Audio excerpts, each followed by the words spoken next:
Satu, dua, tiga. Assalamualaikum warahmatullahi wabarakatuh. Kami dari kelompok 2. Assalamualaikum warahmatullahi wabarakatuh. Kami dari kelompok 5. Saya Sri Manggalawati dengan NIM 2062. Saya Anissa Novanita dengan NIM 2072. Saya Amalia Zara dengan NIM 2060. Di sini kami akan membuat video mengenai tugas UAS mengenai leasing. Jadi, hai teman-teman, kita kan ada tugas UAS mengenai leasing. Jadi, kalian tahu nggak sih kalau leasing itu tuh sangat meluas? Iya toh. Aku sih nggak begitu paham ya dengan leasing di lembaga keuangan. Kamu udah nemuin apa aja kira-kira? Leasing itu tuh udah ada sejak berabad-abad yang lalu. Namun dalam dunia keuangan modern, ini tuh mulai mendapat perhatian pada pertengahan abad ke-20. Awalnya populer untuk penyewaan peralatan, tapi kemudian berkembang menjadi berbagai jenis. Berarti menarik ya. Jenis leasing apa aja sih yang mau kita bahas hari ini? Ada beberapa jenis leasing sih, namun ada dua kategori utamanya, yaitu yang pertama sewa operasi dan yang kedua ada sewa finansial. Jadi sewa operasi ini tuh lebih mirip sewa biasa, sedangkan sewa finansial itu mirip dengan pinjaman. Jadi memberikan hak kepemilikan kepada penyewa di akhir jangka waktu. Jadi bukan sekedar cuma sewa peralatan aja. Iya bener banget, jadi penyewaan itu telah meluas ke estate. Jadi kendaraan dan bahkan aset tidak berwujud.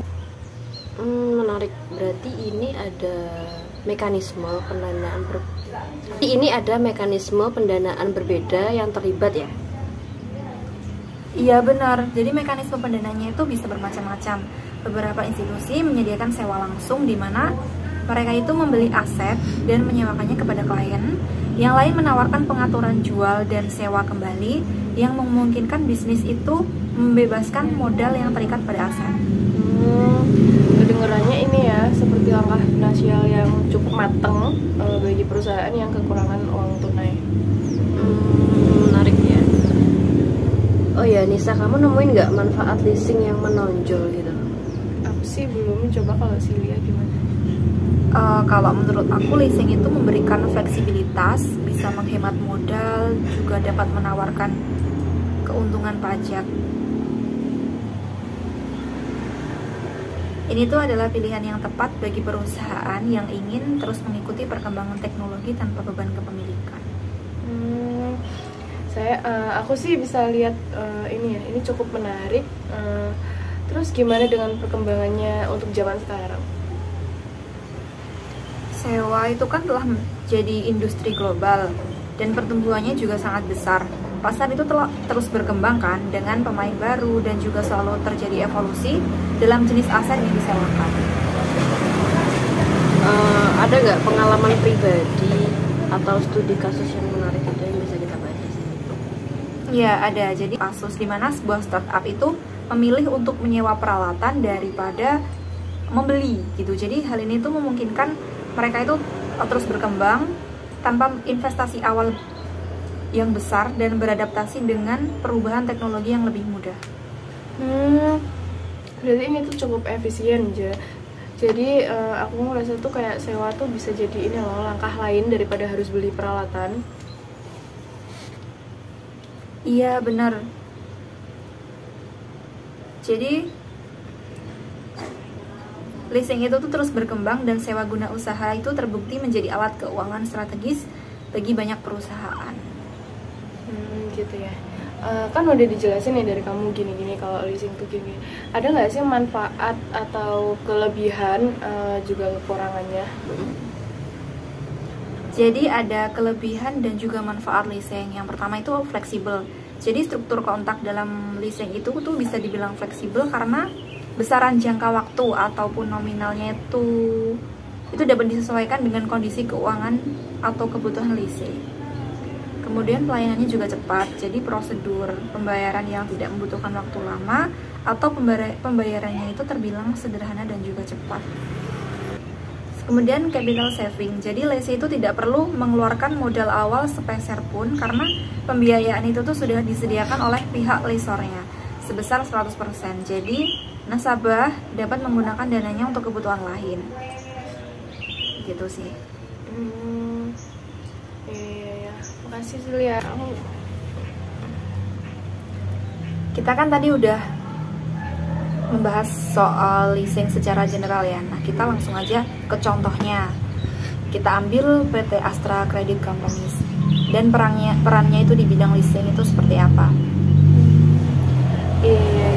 Aku pernah dengar sih PT Astra itu, soalnya kan itu cukup besar ya perusahaannya di Indonesia tuh. Iya, jadi mereka ini adalah salah satu lembaga keuangan terkemuka yang berspesialisasi di bidang otomotif dan motor, sepeda motor. Ya. Terus apa yang membedakan mereka dalam sektor persewaan itu?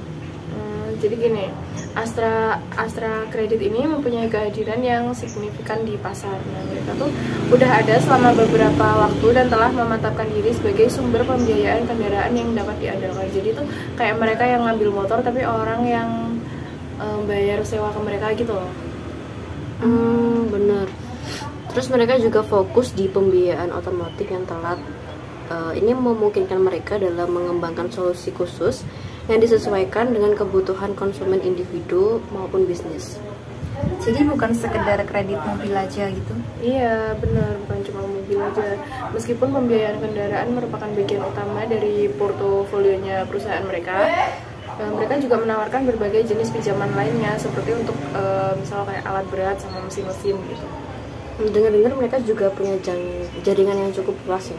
Iya sih, Astra Credit ini memiliki jaringan cabang dan service point yang cukup luas sehingga memudahkan nasabah dalam mengakses layanannya di berbagai wilayah. Jadi kayak cabangnya tuh udah lumayan banyak.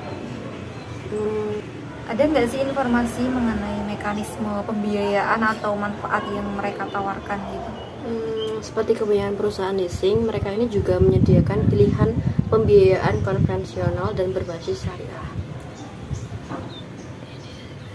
Iya juga manfaatnya tuh lebih dari sekadar cuma pembiayaan gitu. Jadi Astra Credit ini seringkali memberikan layanan tambahan seperti ada asuransi sama perpanjangan garansi sehingga memberikan paket yang lebih holistik kepada pelanggannya, lebih lengkap gitu loh, nggak cuma pembiayaan aja. Oh, berarti ini tuh berpusat ke konsumen ya atau pelanggan. Jadi mereka menghadapi tantangan penting seperti apa? Menurutku seperti lembaga keuangan lainnya ya, fluktuasi ekonomi itu bisa berdampak pada bisnis mereka dan juga lanskap persaingan itu selalu menjadi tantangan. Iya sih benar. Jadi yang terdepan dalam pasar yang berubah-ubah tuh nggak gampang sih menurutku. Apakah mereka itu udah coba pendekatan atau teknologi yang lebih inovatif gitu? Dari website yang udah aku baca ya, Astra Credit ini telah memasukkan teknologi digital ke dalam prosesnya sehingga memudahkan nasabah dalam mengajukan pinjaman dan mengelola rekening mereka. Iya sih, ikut senang gitu loh dengarnya kalau lihat lembaga keuangan tradisional beradaptasi dengan era digital, membuatnya itu tetap bisa mengikuti perkembangan zaman. Bener banget, kehadiran dan ini yang memperkuat posisi mereka ada di industri otomotif. Udah sih, itu aja sih.